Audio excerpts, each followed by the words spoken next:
Good day guys.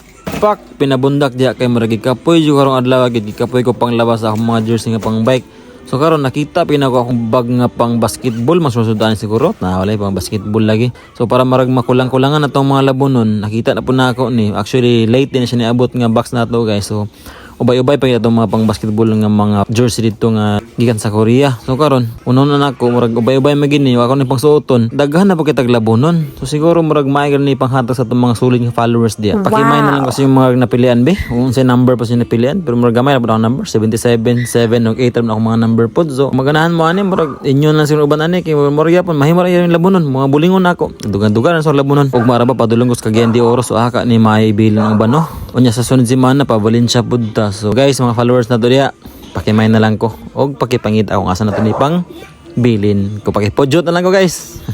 By the way guys, katong napadid ko sa Pilipinas, katong before ko nilakaw, ubay-ubay gyud ako mga jersey ato. So since high school ko, then nag-college ko sa SMU. Then basta ubay-ubay gyud mga jersey. Pero ang problema, pag ato na ako sa Korea, then nabutang sa akong wife sa malita man siguro to or sa box pag ato.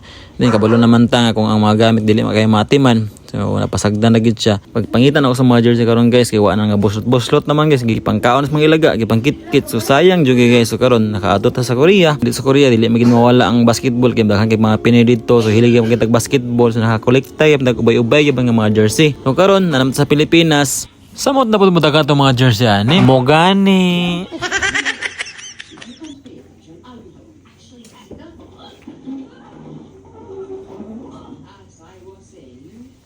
We must never take our miracle for granted. So today, we will work to